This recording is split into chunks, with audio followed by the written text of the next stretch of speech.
আগরতলার প্রজ্ঞা ভবনে কৌশিক সেবা ফাউন্ডেশনের উদ্যোগে এবং প্রাণী সম্পদ বিকাশ দপ্তরের সহযোগিতায় মাইনর ভেটেরিনারি সার্ভিস বিষয়ক প্রশিক্ষণপ্রাপ্ত শিক্ষার্থীদের সার্টিফিকেট প্রদান অনুষ্ঠান অনুষ্ঠিত হয়।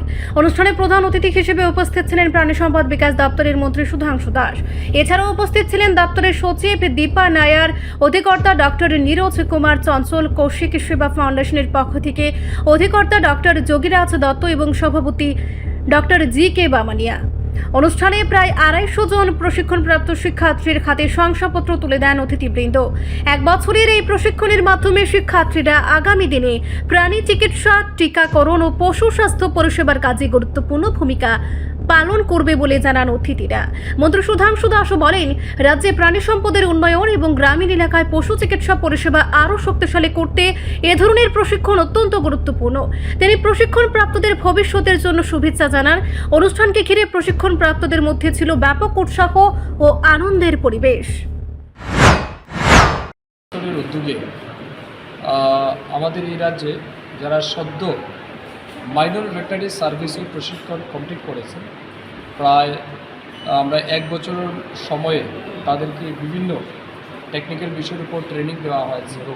বিশেষ করে আমাদের অ্যানিমেলস যেগুলি রয়েছে, ডোমেস্টিক অ্যানিমেলস বা লাইভস্টক যেগুলি রয়েছে, তাদের সুরক্ষা, তাদের স্বাস্থ্যের সুরক্ষা, কীভাবে ইনজেকশন করতে হয়, কীভাবে ভ্যাকসিন দিতে হয়, বেসিক বা প্রাইমারি যে সমস্ত সমস্যাগুলি রয়েছে সেগুলিকে কীভাবে মোকাবেলা করতে হবে, এই বিষয়ের উপর তাদেরকে ট্রেনিং দেওয়া হয়েছে।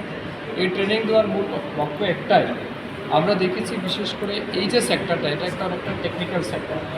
বিশেষ করে আমাদের যারা ডক্টরস রয়েছে, ভেটেরিনারি ডক্টরস, তাদেরকে সহযোগিতা করার জন্য প্যারামেডিক্স বা যারা রয়েছেন বা অ্যাসিস্ট্যান্টস বা সাপোর্টিং স্টাফ যারা রয়েছে, তাদেরও কিছু না কিছু টেকনিক্যাল সাপোর্ট থাকতে হয়, কারণ এটা সম্পূর্ণ হেলথ রিলেটেড ইস্যু।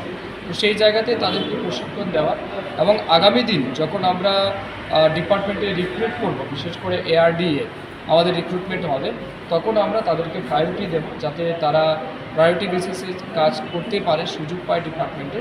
এতে করে আমাদের কিন্তু আগামী দিন যে সমস্যাগুলি আছে সেটার মোকাবেলা করতে অনেকটাই সুবিধা হয়।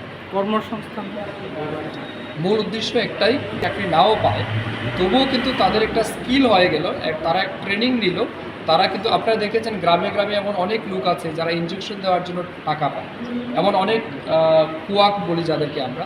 তো তাদেরকে আমরা সেইভাবে ট্রেন করেছি। ধরুন আমাদের কোনো সময়, অনেক সময় কী আছে, মনে করুন বন্ধের দিনে অনেক ডাক্তার থাকে না অ্যাভেলেবেল, অনেক প্যারামেডিক্যাল স্টাফ যারা আছে তারা থাকে না, আমাদের সাপোর্টিং স্টাফ, সেই সময় তারা কিন্তু সেই কাজটা করতে পারবে না। এবং তার চেয়ে আরেকটা বিষয়, এটাকে তো অস্বীকার করা যায় না, যে পরিমাণ ম্যান পাওয়ার আমাদের দরকার আছে সেই পরিমাণ ম্যান পাওয়ার কিন্তু আমাদের সব জায়গাতে নেই। তো তারা কিন্তু ওই গ্যাপ ফিলিংটাও তারা কিন্তু সেই কাজটা করতে পারবে। তো তাদের আলটিমেটলি একটা কর্মসংস্থান হবে।